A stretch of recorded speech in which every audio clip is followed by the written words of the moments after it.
It is the new year. It is the same people, the same program, the same TV station, the same channels, on the same social media platforms. We are here. Well, Benson, I hope your new year went on well. Mine did go well.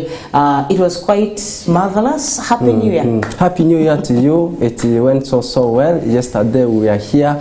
The theme yesterday was all about the New Year edition of Whistle Time. The 1st of January we had a lot, and in world of sports things continues to happen. Yesterday, should I say yesteryear? Is that one a good English? So last year, I should say last year, we should not forge English, we should not get new words in English. Last year was very well, yesteryear was very well. That's what. Let's cut off that yesteryear. Okay, a lot of things they continue to happen in the world of sports. The Uganda Cup preliminary draw matches, they are bouncing back tomorrow. The likes of Alpha Rising Stars, you talk about Medical AFC, you talk about Coach Urban.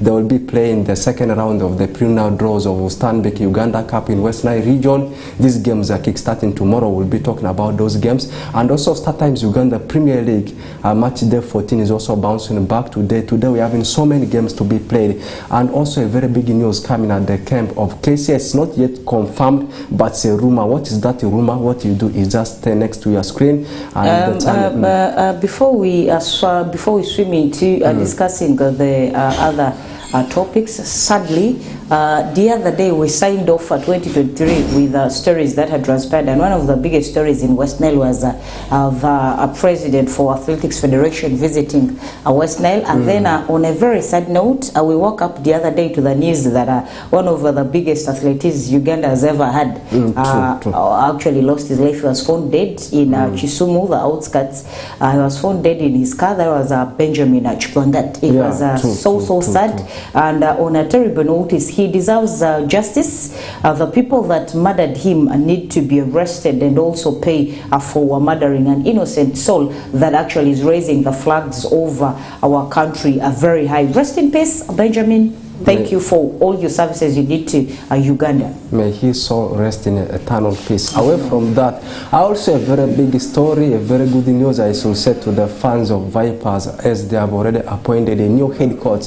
Livingstone Mbabazi, people now call him the owner of Arua Hill Sports Club, and he has been appointed as the new head coach of Team Vipers. What changes is he going to provide in that team of Vipers is what we are going to discuss about. And yesterday there was one game on the card in English Premier League, match day 20, a game between Liverpool, the Cops, as they did take on the team of Magpies Newcastle, and it ended very well on the side of Liverpool. Transfer window, January transfer window is official open.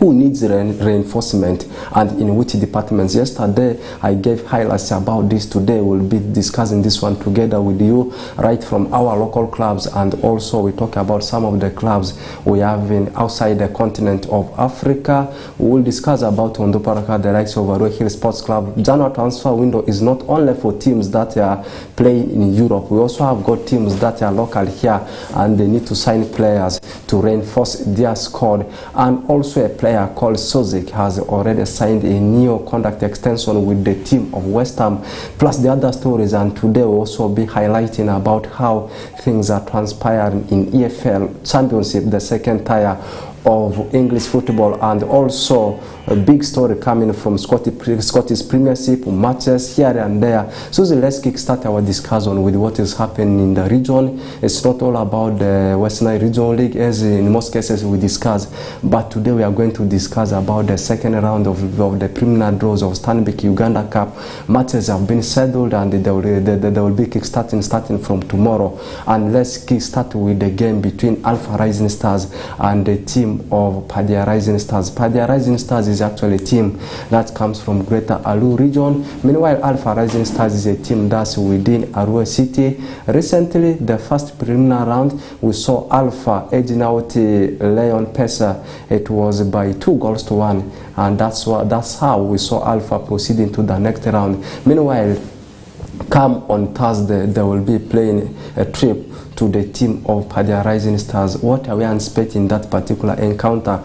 Are we going to see their worst run still continuing? But me, I will say this is a different tournament, the Stanbic Uganda Cup, and the bad form, the bad luck they had been having recently has been happening in West Nile Regional League? Are we going to see them consoling their heart with their win over Padea Rising Stars? Alpha Rising Stars to me is still in a bad state, and if they don't correct the issues that actually are within managerial areas, trust me, Alpha Rising Stars is headed for doom. They're not going anywhere.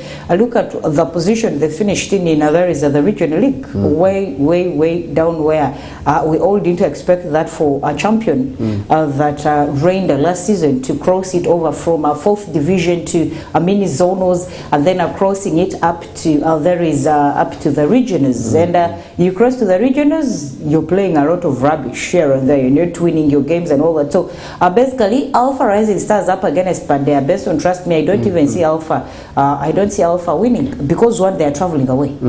Because if you look at Padea is in the greater Anebi, we all know how the Alurs support their own.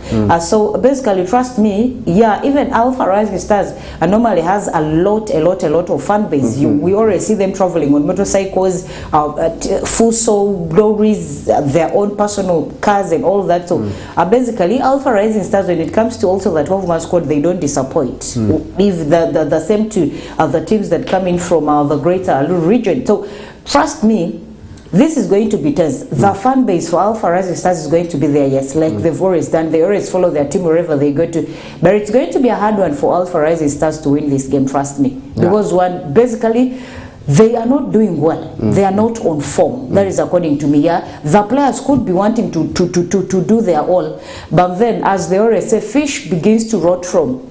So basically, there is a problem, and I don't see Alpha winning in this game against Padea. Yeah, it's a very big encounter. This game is played on home and not a home and away basis. In fact, this tournament, the Stanbic Uganda Cup, is played just once. Once you are beaten, you come home and you concentrate on that domestic league. Not only that game to be played, we will also be having a very big encounter come tomorrow.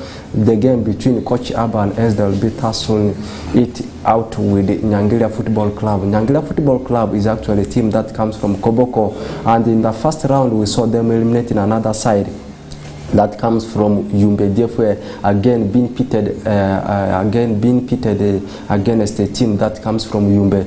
This time, one of the big match guys, Coach Aban, are we going to see them surpassing the team of Coach Aban, or as Coach this time will eliminate Nyangilia FC? Nyangilia FC is a team that's playing in the 4th Division League of Koboko DFA.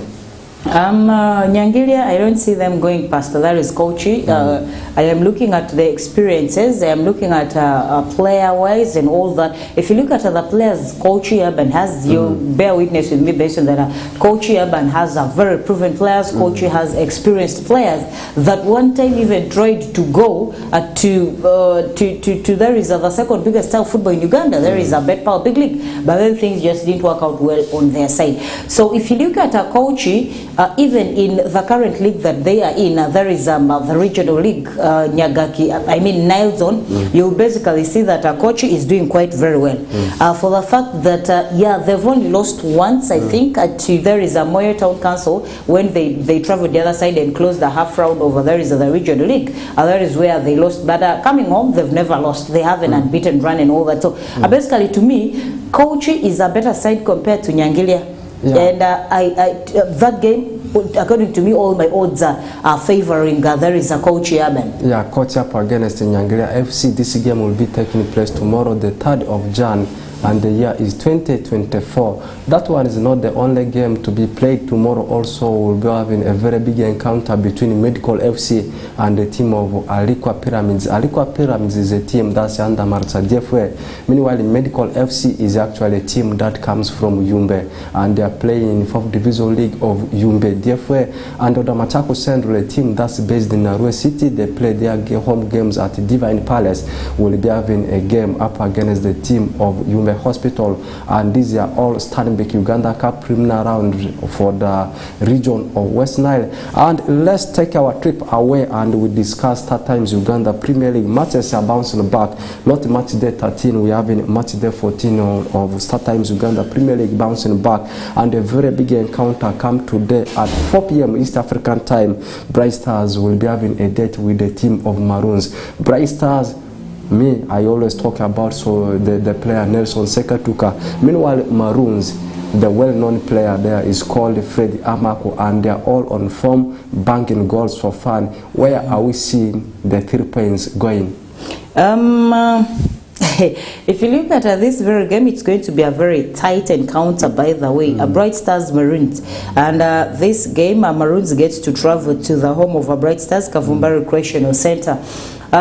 Bright Stars has not been doing so well, by the way, into the league. There is a certain Junior Premier League. And if you look at it also closely, you will actually get to see that they both have very key players that are scoring goals for fun, like you had just said. And these key players that are scoring goals for fun, trust me, when it comes to solitary Bright Stars, their goal scorer is not consistent. Trust me, he's not consistent. Today you might see him banging in a brace, the following day you will be expecting him to score in a goal when he has a lot of chances here and there and all that, but then at the end of the day, the 90 minutes just goes like that, we don't get any goal. But so basically, for Maroons, their goal scorer, there is Amaku, has been very consistent. Trust me, Amaku has been consistent, doubling it up and connecting with there is Eturu Abel, and the rest. Trust me, Maroons to me is on a better side for this game. Much as they travel away, even if try to look at the table standings, Maroons I think sits at position number 3. That is when we closed last year. Maroons closed last year at position number 3. So basically, to me, Maroons is of an upper hand of winning this very game based on, unless otherwise Solitary Bright Stars comes in and ties them down to a draw. But I see Maroons are taking up the bragging rights for today. Yeah, it's a clash between number 3 Maroons, as you said, who is having 25 points, taking on the team of Solitary Bright Stars that is currently sitting at number 10 as far as the table standing of StarTimes Uganda Premier League is concerned. At number 10, they are having 15 points to their names. Not the only game, we will also be having a very big encounter between Busoga, a team that comes from Jinja, will be taking on the team of Airtel Chitara. Airtel Chitara, they have picked the form, they are performing very well. Busoga recently in Jinja Derby, they were edged by Bull FC by a goal to nil. Are we going to see them tonight picking something against the team of Airtel Chitara? Chitara closed the last season very well, and if you look at their daily runs of their gameplay within there is a StarTimes Uganda Premier League, you'll actually get to see that Chitara is doing quite well. They have good players. When it comes to financial issues, I even don't want to go there. They are basically doing okay when it comes to financial issues. The management, very organized, very top-notch, highly rated team in there is the management. So Busoga United is also one side that recently surprised us Ugandans during the last game they had last year. If you look at that game, Busoga I think did win their game. So this time around, Busoga up against Chitara, it's going to be a very tight one. Chitara travels. This game is going to be at Trufa Technical Center, Jeru. And if you look at this game, I even don't know the side I can go for, because Busoga at home, they don't easily lose. It's true. It's true. And Chitara is also a tough side. But I am seeing a draw here, unless otherwise Busoga might even win. It's true. It's a game which comes full of tension. You have gone for a draw. You have gone for a draw because Busoga recently, we saw their display against the Bull, only being edged by a goal to nil. That is a motivating factor, or is a motivational factor ahead of this encounter. And you look at how they have actually been playing these games against the big sides. I can give the best example with the KCA. They even beat KCA. Who expected them to have won the game against KCA? It's going to be a very tough one. But Chitara right now, they are second on the log with something of around 26 points. Meanwhile, you look at the team of Busoga, they slip somewhere down in the relegation zone, actually at number 14th with only 12 points. So it's going to be a tight one between the two sides. We are waiting to see which side, of course, will end up collecting all the maximum number of points rather. Meanwhile, there will also be a game at Kateka as Mbara City will take on the team of Wakiso Giants. Wakiso Giants taking a trip away to Kateka. The state of pitch is always what we have been thinking here. Are we going to see Mbara this time beating the team of Wakiso Giants? Mbarara up against our Wakiso Giants. This is going to be a very tight one. It's a very tight clash. like we always know, Kacheka is a death trap. It's a paraku for there is for Mbarara City. So basically, Busoga United traveling, Wachiso Giants are traveling to, there is Kacheka Mbarara. One big factor is that we pray it doesn't rain, because when it always rains, you know that is a win for Mbarara. And then secondly, even if it doesn't rain, Mbarara doesn't lose home unless you're picking a draw from there is Kacheka. And then my third point is that Wachiso Giants don't do so well when they travel. And recently, Mbarara lost. So I am actually seeing Mbarara regaining in their winning days from the last time that they lost before they actually played the game today. So I am looking at a win for Mbarara, a very slim one. Then the second last game to be played today is actually the game between Sports Club Villa and the team of UPDF. Before actually we discussed the game between Kasasiro Boys and the team of URA. Villa recently they won their game. Meanwhile UPDF, they were beaten narrowly by the team of KCA. They had a red card. And of late, they have extremely not been performing very well. That is the team of UPDF, but traveling away to Mutesa 2 to take on the Sports Club Villa. Something is smelling again like a defeat for the team. For the side of UPDF, UPDF again, I guess, to travel, and this time around it's going to be a very tough one for there is a UPDF. Villa has, by the way, been having a very good run. If you look at Villa, they've been having a very good run. The last game they played, they won actually, and their goalkeeper there is Agufindru Norman. Their first choice goalkeeper actually maintained a clean sheet during that very game. So basically, it's going to be a very good one for there is Villa, and I am seeing them maintaining their win, coupled with the win that they actually picked from the last game they played. That was last year, and this very game that they get to play up against UPDF. UPDF, yes, they're a big side, but then things have not been going on so well for there is other side, UPDF, and they are away as well. So I don't see UPDF actually picking in maximum points up against Villa at there is Mutesa 2 stadium, and to me, the odds this time around are all going to favor there is a soccer club Villa. They continue with their winning spree, coupled with the win that they picked at the closure over last year.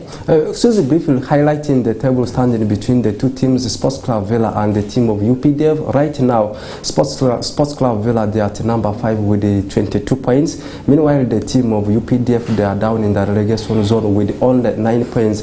Actually, they are the second last team in the table standing of StarTimes Uganda Premier League right now. And the last game to be played today in Uganda Premier League as StarTimes Uganda Premier League will be the game between KCCA's Kasasiro Boys taking on the team of URA. Obua taking the trip away to KCCA. Where will all the maximum number of points be heading? Will it remain in the hands of KCA, or else Obua will go with the bragging rights? 7 p.m. today at MTN Omondi Stadium. Initially we got used to, as we were growing up, we got used to the Philip Omondi one. True. And this time around it's 7 p.m. URA up against the KCCA.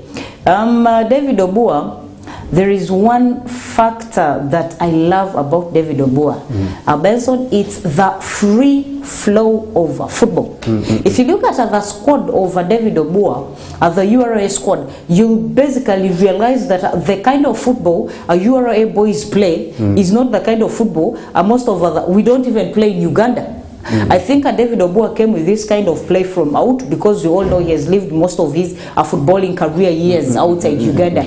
So as he had dropped in the country, I think basically he was trying to look at how to bring in the free running, free flowing football in Uganda, and that's why basically he has been losing out games during his first times in office. But this time around he has gained momentum. His boys have picked in his speed and all that, and that's why we're seeing him now coming back to winning ways. But then if you look at KCCA, I would also say KCCA, by the way, has been rejuvenated. They have come back to the league, and they're doing quite well. The season started when KCCA was in the red zone. Where are they right now? They've left red zone. They've surpassed red zone by a couple of points, by the way. Even if they get to lose now, trust me, KCCA will not sink into the red zone. That is KCCA. So whatever it is that gave in the energy for team KCCA to start to bring in their winning sprees, trust me, KCCA equally is doing well.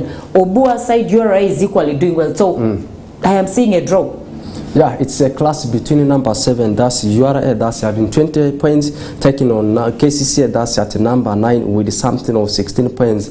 Now, taking a look at the games to be played tomorrow in Uganda Premier League, Gaddafi will entertain the side in the names of Bull FC. Meanwhile, Arua Hill Sports Club, the Congolos, will have a date up against the team of Express Vipers, will conclude match day 14 with a home fixer up against the team of Vipers.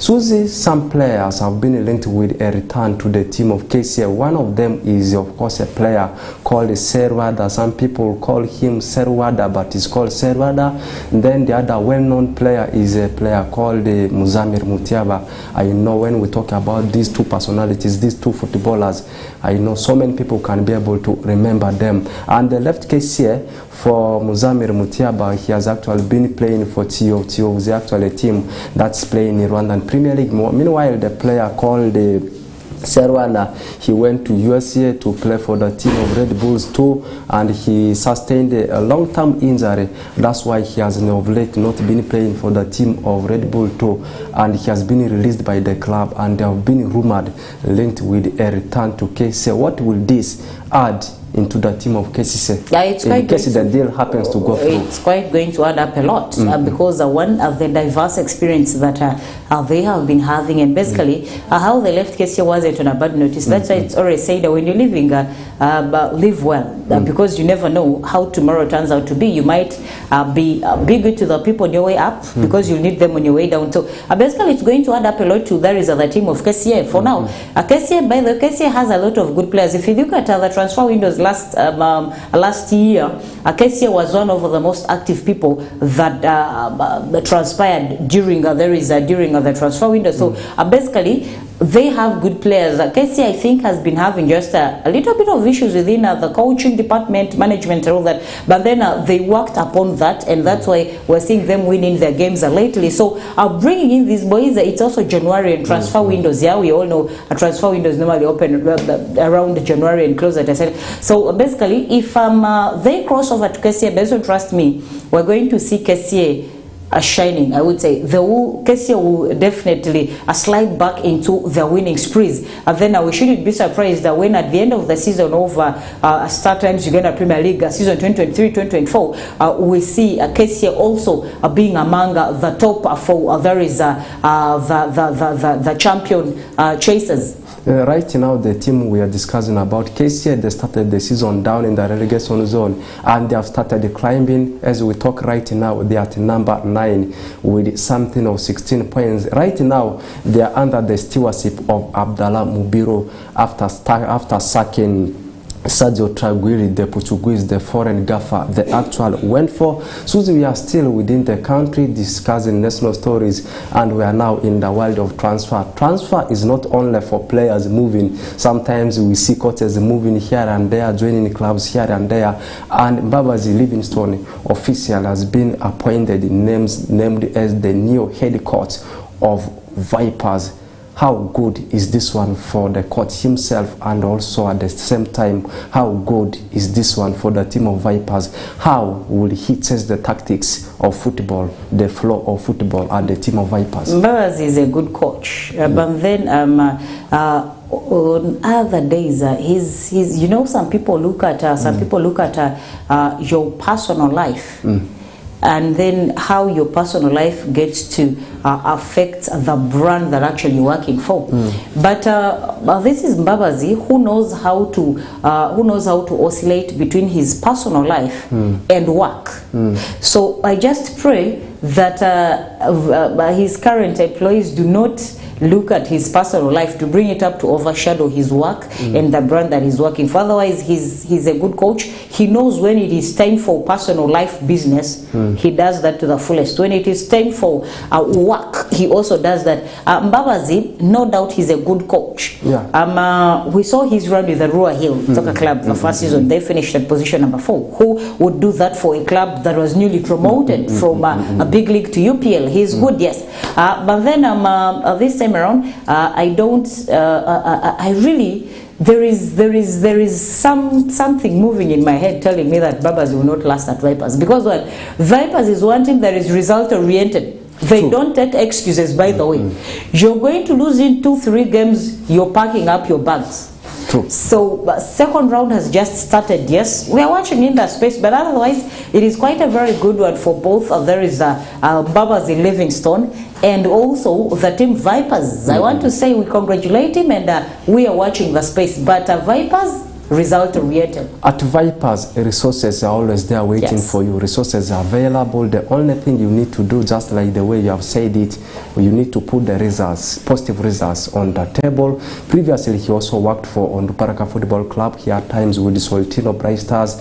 He also went to Wakiso Giants, and of late he has been working for Arue Hill Sports Club as a head coach. And also to me, this is a very good head coach, and he has never failed a club. Did he fail Onduparaka? No. Soltino Bright Stars? No. He went to Mbara City. He never failed them. He came to Wakiso Giants. Wakiso Giants was not relegated. Coming to Arue Hill Sports Club, people may say that that's a wrong statement because he has failed on the Parka, not on the Parka, rather Arue Hill Sports Club. But to me, that's a very big lie. He has not failed the Arue Hill Sports Club because we have not seen the club going to relegation or as being relegated in his hands. So with that,